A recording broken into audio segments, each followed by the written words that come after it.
My name is Wendy, and I'd like to welcome you to the lesson on free body diagrams. I will begin this lesson by explaining what free body diagrams are and how they are used. I will then review the different types of forces that are depicted using free body diagrams. I will show you how to develop free body diagrams using a variety of situations. I will specifically show how to do free body diagrams of pulley systems. Finally, I will demonstrate how to develop a set of free body diagrams applicable to solving for truss forces. Every object exists surrounded by other objects, perhaps resting against something, perhaps moving through its surroundings. While an object is in its environment, it interacts with other objects around it, exerting forces on those objects and having forces exerted on it. A free body diagram isolates an object from its environment or system and symbolically examines all of the forces acting on the object. This allows engineers to focus on the forces acting upon the object. From the free body diagram, engineers develop equations which can describe equilibrium, motion, momentum, strength, and many other physical properties. Before we start talking about forces and objects interacting with each other, it's necessary to review Newton's third law of motion. Every time a body exerts a force on another body, the other body exerts an equal and opposite force back on the first body. In this illustration, the top rock pushes down with its weight on the bottom rock. The bottom rock is pushing back, supporting the top rock. As we examine various systems of objects and their forces, realizing that there are equal and opposite forces working in each interaction can help us develop correct free body diagrams. Free body diagrams are designed to show how forces act on an object. You recall that a force is the push or pull on an object as it interacts with another object. There are many types of forces in our universe, but in this lesson we will be talking only about mechanical forces. To illustrate the different forces we will look at in this lesson, I will use this toy sailboat. Forces are vector quantities, which means that they have both magnitude and direction. For this reason, we use arrows to depict forces acting on an object. 5 different types of forces can be present. Let's look at each of these forces individually. The wind is blowing and pushing on the sails of the boat, causing it to move forward. This is called an applied force. The molecules of air in the wind are actually contacting the sail. The arrow used to show this force is pointed in the direction the wind is blowing.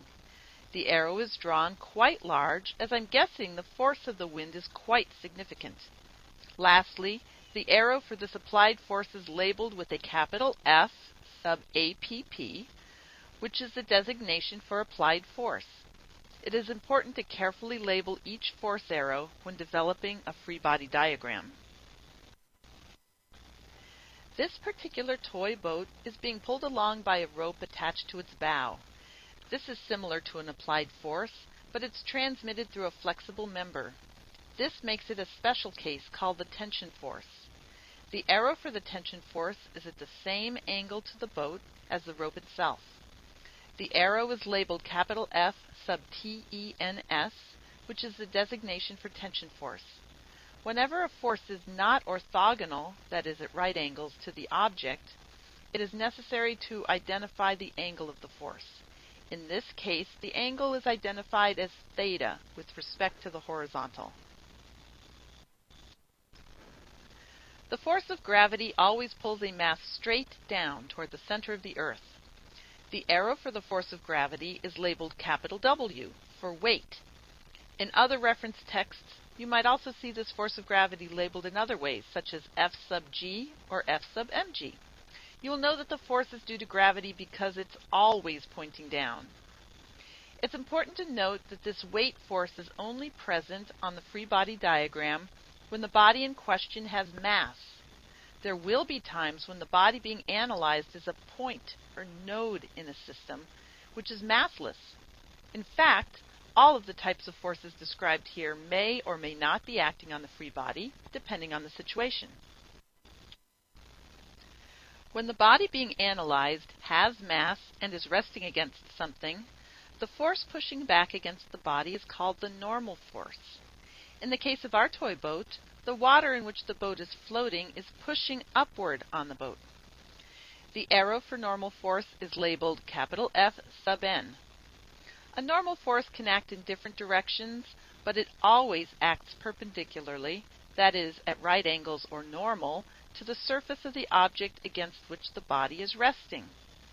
In this case, the water is horizontal, so the normal force acts in the vertical direction. When a body is in motion, it encounters a force called friction. Friction is caused by the interaction of molecules where the two interacting surfaces meet. Friction actually works to oppose the motion of the body. For this reason, the arrow is drawn in the opposite direction of motion.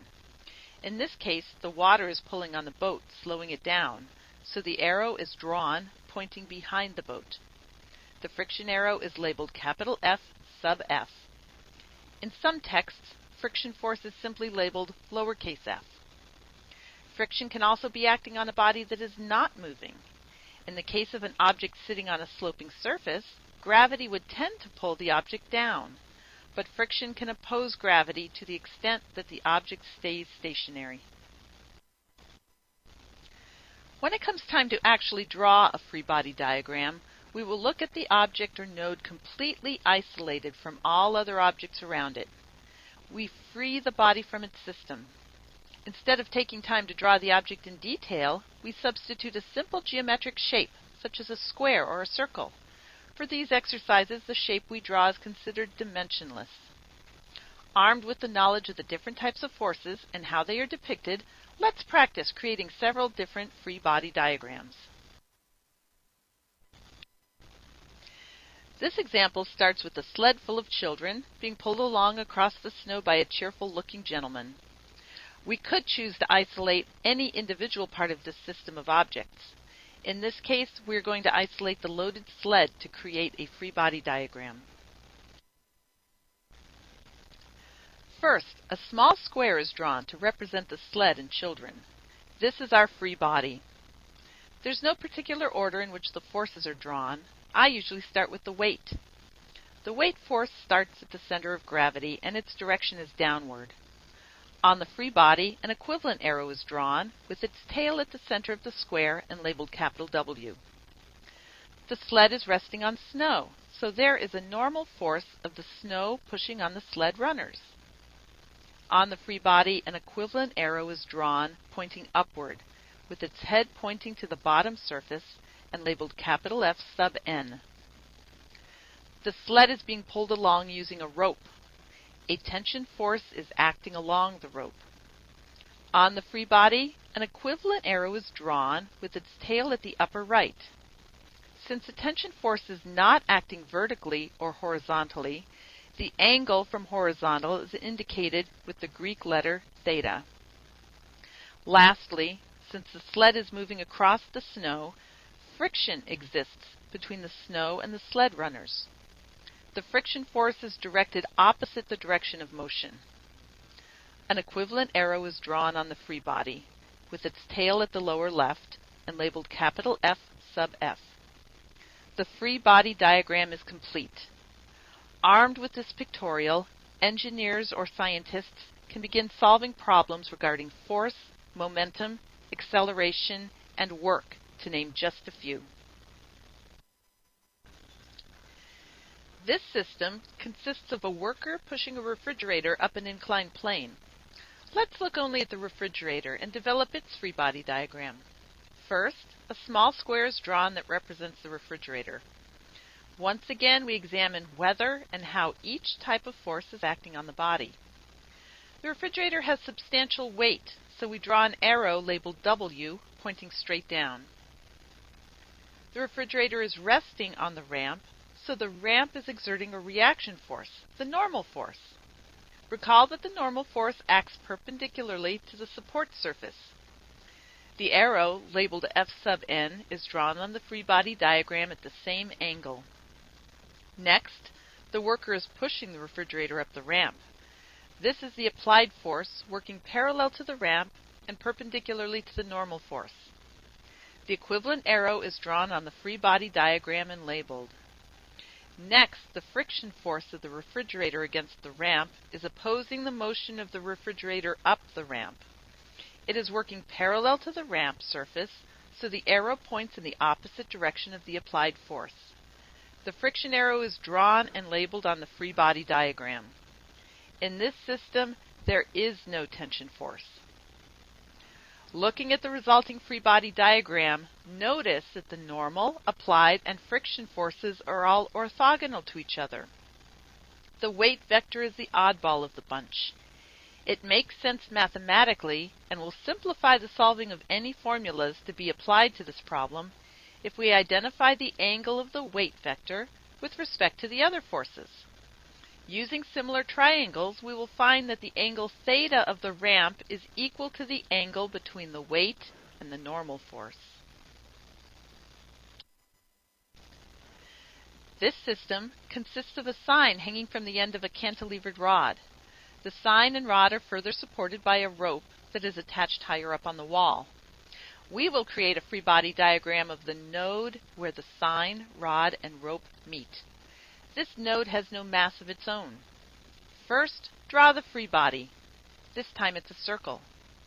The weight of the sign is acting downward. It's drawn on the free body and labeled W sub sign. Next, the rod is exerting a force on the node. Since the rod is in compression, its force is pushing on the node. The force vector arrow is added to the free body diagram and labeled F sub APP. Lastly, the rope is pulling on the node with a tension force, which is added to the diagram and labeled. The angle of the tension force is the same as the angle of the rope itself, and it's added to the diagram. Note there's no normal force since the node is not resting on anything, and there is no friction force since the node is not moving or likely to move. It's typical for only some of the 5 types of forces to be represented on a free body diagram. This is an opportunity for you to create a free body diagram. This system consists of a bookshelf and 2 books. The blue physics book is leaning against the side of the shelf. The pink architecture book is leaning against the physics book. Your job is to create a free body diagram of the physics book. Grab a paper and pencil, press pause, and go to work. When you're finished, resume this lesson and we will review the answer. Welcome back. Okay, so this was perhaps a little tricky. First, you drew a small shape, either a square or a circle, to represent the blue book. The book has mass, so it has a weight force acting straight downward. Next, there's a normal force of the shelf bottom against the bottom corner of the book. Since the top corner of the book is also resting against the side of the shelf, a second normal force exists at that point, perpendicular to the side of the shelf. Lastly, the pink book is applying some force against the cover of the blue book. The angle of that applied force is the same as the angle at which the blue book is leaning. There are countless variations of free body diagrams. When encountering a new situation, it might help to imagine yourself in place of the object being diagrammed. Imagine what you would feel in that situation, because each push or pull that you imagine you feel is a force acting upon you.